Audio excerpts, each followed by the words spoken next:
Hi, and welcome back to On Track Tips. My name is Jason Weiser, and you're listening to Get On Track, Stay On Track, and we're helping your small business one expert at a time, or in this case, two experts. We've got Guy Kawasaki and Peg Fitzpatrick on the show today. Real exciting. They've launched their new book. It's called The Art of Social Media, Power Tips for Power Users. It's available on Amazon today, so I'm really honored and excited that we get I call dibs on the first HOA, and so thanks, Peggy, for honoring that. I'm not going to go into a long introduction on these two. Basically, if you don't know who Guy and Peg are, then the first thing I'd like to say to you is welcome to the internet. It's really nice here. It's the new thing. It's the next big thing. Yeah, it's the next big thing. Welcome to the internet. So, if you need to know more information about them, head on over to google.com and type in Guy Kawasaki, Peg Fitzpatrick. But just really in brief, Guy is very well known to be an evangelist for a number of companies, some of which Macintosh, Motorola, Canva. He's written several books. Peggy, she, in my opinion, is one of the best social media managers out there, and she is just prolific. She's everywhere. How she manages all the content that she does, all the accounts that she does, and her own, and writes blogs, and engages. I have no idea how you do it, Peggy, and so I can't tell you how excited I really am for you that you wrote your first book. So let's all give a big clap in the comment screen. Congratulations, Peggy, on your first book. If you guys didn't see it, Peg's got this book unboxing video, and that's some real. You can see the girl's pretty excited, right? I usually am. So, Guy, Peg, welcome to the show. I remember 40 years ago when I had my first book, when I opened up the box. You didn't write a book when you were 20. I wrote a book in 1987. So how long ago was that? 13. It's 27 years ago. I mean, so you were 33. That was just after electricity was invented. I wrote.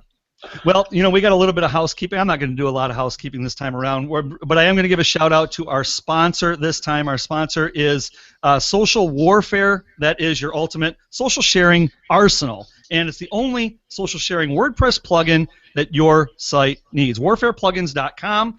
It's available. There's a link in the sidebar. We'll talk a little bit about it later, but I want to say thank you to Dustin Stout, Nicholas Cardot, and yours truly for creating Social Warfare plugin, which, Peggy, we've got to get you a copy of it because I need a review from you so that we can hear a little bit more about it. But we're not here to talk about social warfare. I will try it on my blog, Jason. You will? Yeah, sure. Okay, you heard it. You heard it here. And give us a straight-up, honest review. We don't want no fluff and no hard feelings here. Let us improve it. You added Pinterest just for me, so, We did. I know. You told me about it a long time ago. I was like, what about Pinterest? And you were like, Well, let's start there. Let's start right there. In your book, you talk about one of the chapters is the verb to peg. To peg your post, right? Let's talk a little bit about that. To peg a post, you give us a series of bullet points, which I'm a sucker. Things I really enjoyed about this book. Peg your post, different titles, different images, pin it, link it, Facebook it, G+ it, hashtag. Of course, go into a lot more detail. Tell us, what does it mean to peg a post? Kai, do you want to answer that? Since you made it up, or you want me to? You're Peg. I mean, this is like, would you ask Michael Jordan to let somebody else explain how to dunk? I mean. Okay. Well, basically, to peg a post, when you write or create a great podcast or a video, that's only half of the work. The next piece is promoting that piece of content, because you could make the best video in the world, but it's really not going to be found, and there's so much content out there in the world. You need to work to promote it after you create your great thing. So the first thing I always like to do is I pin it on Pinterest, and then I share it other places from there. I create a great image, I share it on Pinterest, Google+, Facebook. I'm not saying blast it all to the same networks at exactly the same time. I'm talking about thoughtfully sharing, being respectful of the platforms that you're going to go on. But I spend a lot of time promoting my blog content after I write it. commenting on the blog, tweeting, saying thank you for reading it, thank you for sharing it. I love to ask people what they want me to write about next. I get great ideas for blogs. One of my followers, it was hysterical. She said I need to write a post. Oh, I have to like rephrase it so I don't say any bad words. But she said to be marketed, how to market as a bad something grandma, which was a pretty funny blog topic actually. But basically, you know, pegging it is just, you know, doing a good job of sharing it after you write it. And you do. I mean, you really are everywhere. And like with Pinterest, you talk in the book that there are certain image sizes that work better than others, and that was one of the things, of course, we baked into Social Warfare. And in the book, you can find those resources as well as some links to an article that Peg wrote, which gives you all the optimum sizes. So that's one of the things that I liked about the book too, is all these resources. Let me ask the question. If I'm going to buy the book, do I buy it in hard copy? Do I buy it as an electronic or a Kindle? Both. Both? Buy one of each. one from your shelf that you guys will sign. Right. Okay, really, what's going to be more useful? Because I mean, social media, is this really going to be timeless? Well, Nothing is timeless. Right. Yeah. But we will be updating it, so it will have up-to-date versions of, I don't know how often those will be, but if you're already an online person that is going to utilize it online, then by all means get the Kindle version if that's how you like to read things best. When I read a book that I am learning about for my business, I like the hard copy because I like to highlight, I like to share things. If I'm going to write a blog post about it, I like to have all those resources. So it depends on what type of reading you like to do best and what your goals are. But you know, you can't beat the Kindle version because you can link anywhere right from there. So, yeah, Guy? Well, so you know, if you bought the paper version, which is, I don't know, $20 or so, the real question is, if you then bought the Kindle version, which would be another $10, would the value, I mean, would it be worth spending 10 more bucks on a book you already bought? And the book contains literally hundreds of links. So it's how you value your time. I think it's worth it just to be able to click on a link to go to someplace we mentioned. You know, how many times do you have to do that for it to be worth $10? You know, $10 is what, 2 Starbucks decaf cappuccinos? Is it worth it? Yeah. And in the book, you guys mention a lot of things that you should do, but you don't really go into depth. There was a piece where you talked about the difference between RSS feed and Atom feeds, and of course, that's beyond the scope of the book to be able to go too far in depth on that. So you can now go in and click on a link and find out what exactly you were talking about or how to develop that strategy or employ that, right? I mean, that's kind of how the book was written. That's what I like about it. It's a book of tips, resources, process maps. There's a lot in here. There's a lot in here to kind of like checklists, if you will, and I like that about it. What I was surprised I didn't see a lot of, though, is like strategy. So a lot of this audience here is a you know, mom and pops. We're mom and pops, single family business owners, bootstrapping our businesses. We can't afford, you know, social media managers. We don't have a Peg Fitzpatrick, you know. So I was hoping to see a little bit more information about strategy. Why didn't we kind of touch on that here? And what? Well, it's because well, at one level we believe strategy is for wimps, but at another level, what I'm really trying to say, I was going to use a stronger word, but I held myself back. What we're really trying to say is that social media, what are you doing there? We lost you for a second. Social media is all about experimentation and tactics and trying stuff. And at some level, okay, the strategy is, I'll give you some strategy. The strategy is to use social media to build a marketing platform that helps your business. Okay, you know, McKinsey will charge you $500,000 to tell you that. You get that for free with us. And so after that kind of duhism, then we need to get into tactics, like how do you do that? And that's what this book is focused on. If you want to read a book that's at the 50,000-foot level, talking about mega trends and, you know, future technologies and all that, this is not the book. This is the book that you're about to go into battle, or this is about starting a company, or this is about taking your restaurant to the next level, or your your Etsy store or your eBay store, if you want to take it to the next level, this is the book for you. Mm-hmm. And one thing about strategies and marketing plans is they really are individual. So even if we did say, here is how you do social strategy, who is that going to fit? They're not one size fits all. Right. Strategy is not one size fits all. Marketing plans are not one size fits all. You have to, figure out who your target audience is and how you're going to reach them. And there's a lot of individual things that go into that, which we didn't in the book because it's not a marketing plan book. Yeah, but, you see. But generally speaking, what people should understand is you have to earn the right to get a marketing platform. So the question is, how do you get a marketing platform? How do you earn that right? And you earn that right by providing value. So value is defined as what your customers want to hear, which is usually different from what you want to say. And so it's all about what your customers derive value from. That's what you have to do. That's the only strategy you truly, really need. A quote from the book, you say, if you asked 5 social media experts a question, you would get 7 different answers. I like that, and I think that's what you're saying, Peg, right? I mean, you can't define one strategy fits all. What I think, though, is you are such a wealth of information. You have access to data and things that so few people have. I mean, look at the accounts you've managed.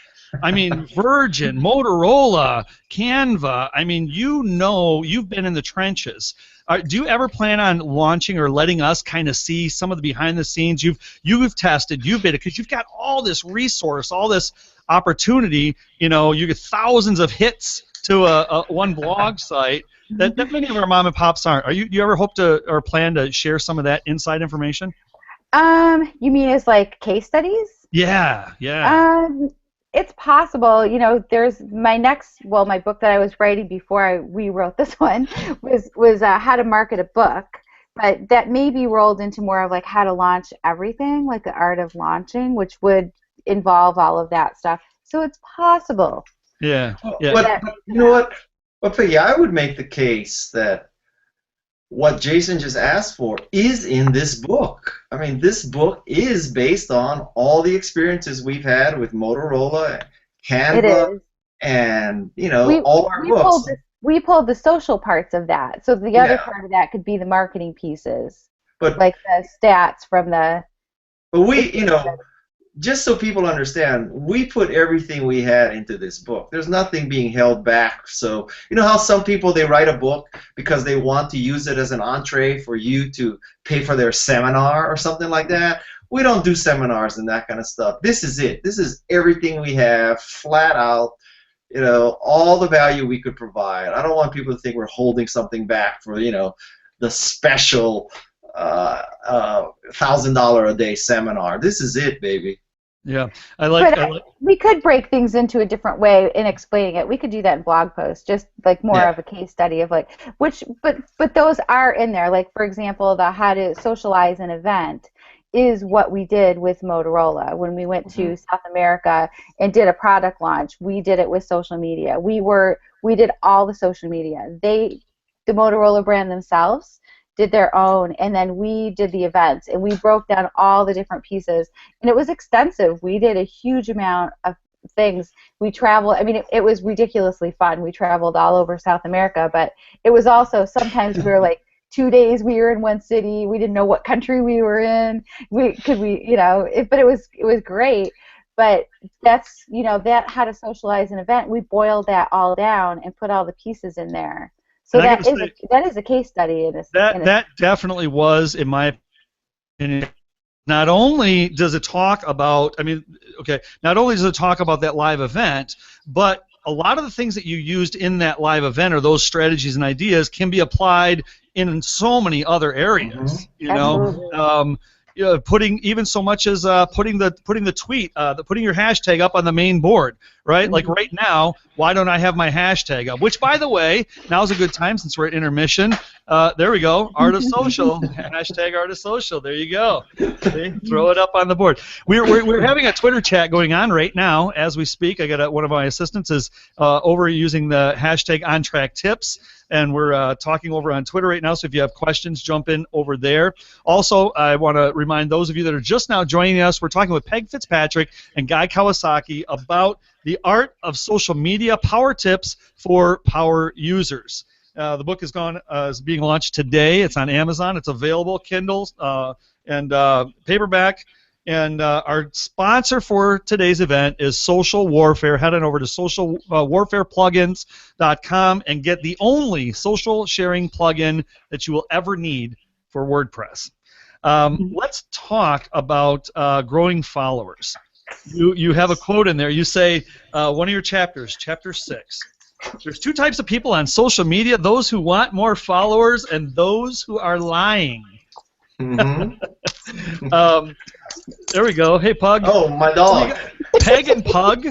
Now that makes sense. Sorry, people busted in to say hi. That makes sense.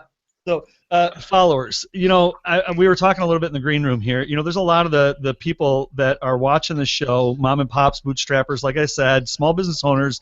7 million is not a number that they'll ever, probably never attain. Let's face it. Your job, Guy, is to build an audience, right? A lot of these guys, 9 to 5, they're out, doing plumbing and baking food and selling food and building a business, right? They're not going to build 7 million. Talk a little bit about growing followers. Okay, so let's use a real-world example. So there's a food truck in LA called Kogi Barbecue, okay?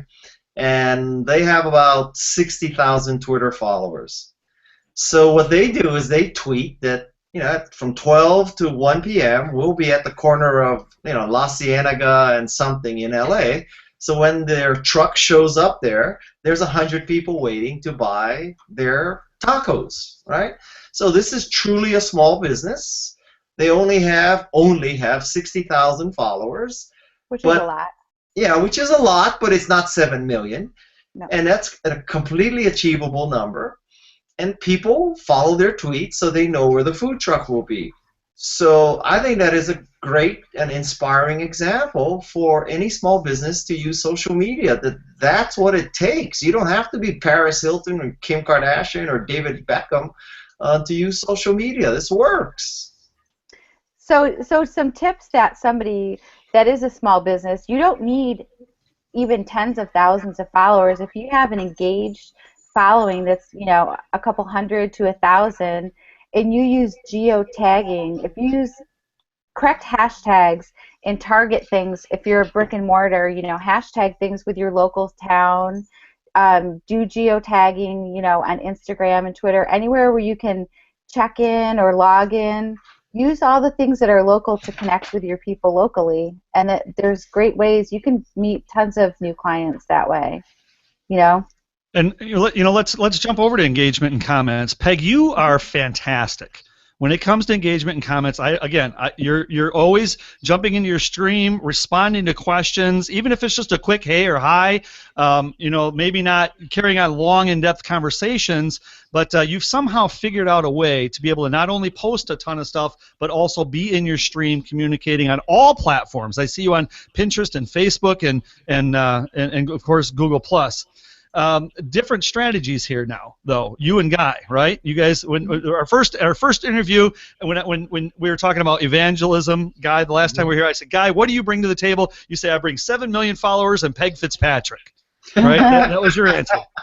So we see this, right? It doesn't take much to be able to look at your stream, look at Peg's stream, and we see, who's really in the trenches a lot. What I mean by that is comments. I feel like I'm getting insulted here.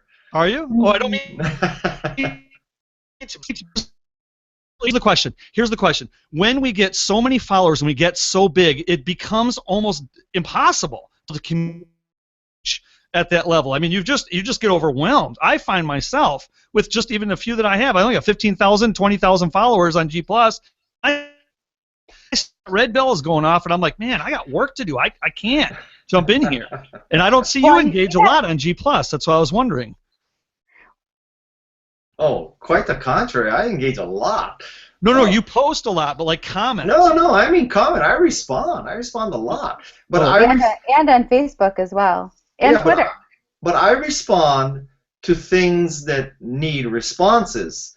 You know, I respond to questions and things like that. I don't respond just to say, well, thank you for posting this thing, or because you're right, I am constrained. But just FYI, I look at my social media efforts as not something that I do when my real job is done. Social media is my job, right? So it's kind of this is like, saying to Tiger Woods, boy, you sure play golf a lot. Well, that's because Tiger Woods is a golfer, right? So saying to me that you're on social media a lot that's what I do. So, I am an extreme that way, but I think, just as people can learn about golf from Tiger Woods, perhaps they can learn from Peg and I about social media, because we are the extreme. We're not the blind leading the blind here. We're trying to help you, become very, very powerful and up to speed and really awesome in social media as quickly as possible. Yeah. Peg?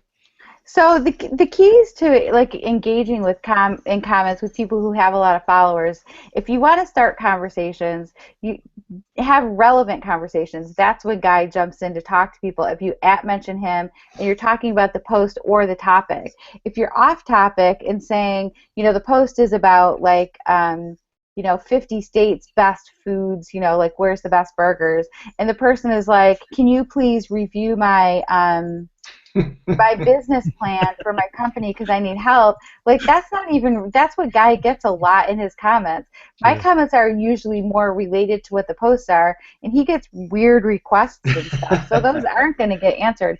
But the key is to actually using an @mention, which we talk about in the book. A lot of people don't do it, and Guy does not necessarily see your comments if you don't @mention him. So one key is to be on target with what the topic is of the post and @mention. So I respond, to people who @mention me more than just regular comments. But that's Guy does respond to the conversations that are happening. But if it's just random stuff, he doesn't. That's really what the difference is, don't you think, Guy? Yeah. If it's random, you're really not too much in it. Well, if it's random and it's not @mentioned, I won't even know it exists. This is kind of a philosophical question. If someone tweets without @mentioning, did they really tweet? As far as I'm concerned, no. The tree didn't fall in the forest if I didn't see it fall. I think what I'm getting at here is like Gary Vee. He talks about how like Twitter, for example, doesn't scale. What he was saying by that is when you get so big, you just can't possibly communicate with everybody, and so he talks about micro segmenting and trying to communicate into smaller groups. And when I was reading this, getting followers in this chapter, and all these great ideas about how we could increase our following, it just got me to thinking, at some point, is too many followers too many? I don't know. Yeah. Probably not. Or no. Well, having too many is great. The more it builds is great, but it is harder to have conversations and scale. I mean, because I am on so many platforms and Guy's on so many platforms, it is harder. It gives us more places to talk to people. Right. Yeah, but this is a high-quality problem. I'd like to wake up one morning and say, man, I have too many followers. I need to weed some out. That's right. You will be the first person to know, Jason, when I hit that number. Right? Okay. Oh, thanks. All right. Content creation versus content curation. Yes. Peg, you create a lot of content. Guy, you curate a lot of content. In the book, you make the case that you should only post 1 out of every 20, which one post of your own self-promotional to every 20, which is, we go back to this 80-20 rule. We hear this discussion a lot. It's all over the place, blog posts. Just give me your thoughts and ideas about how much self-promotion is too much, how much curation is too much, when can I promote myself? Just talk a little bit about that stuff. Okay, so the way I divide the world is promotional versus non-promotional, right? So, and the opposite of promotional is not boring. The opposite of promotional is valuable, because I guess you could have a valuable promotion too, but generally speaking, I have adopted what I call the NPR model. And so this is National Public Radio. And National Public Radio in America, they post great content, 365 days a year. And then a few weeks a year, they run a fundraising telethon, right? But nobody wants to hear the telethon. Nobody wants to be pitched about donating money to NPR. But we not only tolerate it, we also give money. And the reason why is because we feel a moral obligation to this entity that has created and curated such great content. So that's my model. I'm always trying to either create or curate great content so that I earn the right to promote when I have something to promote, such as right now, buying this book. And so I have found that when I am writing a book, I have just like all my energy has to go into writing the book, and I really cannot create content. So the value I add during those times is to curate content, which is to find great stuff. So Peggy used this example of, let's say 50 places you need to visit before you die. Okay? So I think that's a very interesting article. Am I capable of writing that article? No, because I haven't traveled to those places. But if National Geographic wrote that article, I think it's fantastic. So if National Geographic asked all their travel photographers, tell us where are the 50 places everybody should visit before they die, I think that's extremely valuable. And it's not clear to me that most people would have found that article, because how many people go to National Geographic every day or subscribe to the National Geographic feed? So the value I can provide in this equation is finding that article and then curating it and posting it to other people. And, it seems to work. Peg? I curate for the same thing, and I have to say it is really hard to create your own writing content. Like blogging, when you're writing a book, is hard because your brain is focused on writing the book, and you really can't mentally pull yourself off that much. You can if you're writing about the same topic, but you really want to put all your great stuff in your book while you're focusing on that. So curation is really important, and it's something that a lot of people struggle with, but it's the chapter in the book, Feed the Content Monster, is something that I write about. That's from my blog, and that's something that's popular because people aren't exactly sure how to do it. So some quick tips are use Feedly, set up your Feedly and put great categories in there. Use Alltop, which is Guy's site, and I love Alltop. You set up, you can just set up your own Alltop, pull in your feeds in there. Give yourself easy ways for success, and that's how you can do that for content curation, using sites that help you curate and then share it with things like Buffer or Sprout Social. You guys are just too interesting. You got too much information to share. I would love to continue the conversation, but I know you've got somewhere you have to be, and our show is only 30 minutes long.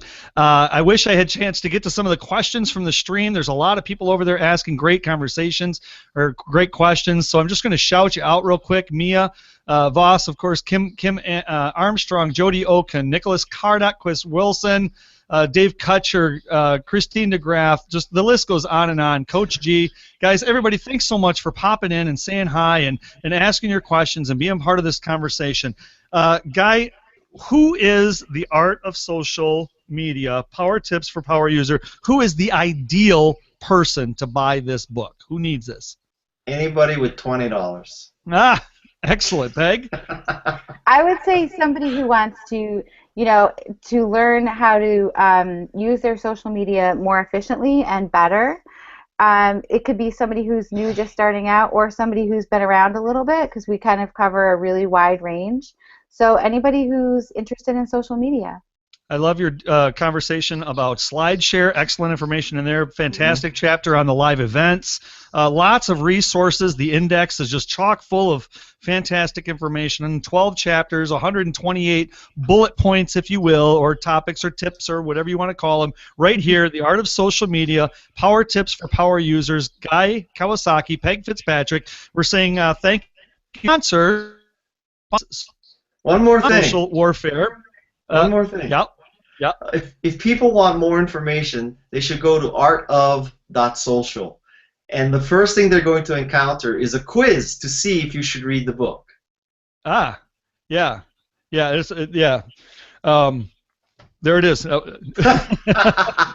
took it out of my voice. Oh, sorry. That's all right. That's all right. So special thanks to our sponsor as well, Social Warfare. Warfare plugins. Head on over there and get the only social sharing plugin you'll ever need. Head over to Amazon. Get your copy. Links are in the sidebar. There are affiliate links over there. But hey, you know what? Help support On Track Tips. Help support Guy and Pat. That's right. Peg, and help support yourself and your own social media. Guy, Peg, thank you so much for stopping by. Any last words? And this is where you say, head on over to Art of Social and take the test for our. Well, that's another lesson. Always be closing, right? Yeah. Always be closing.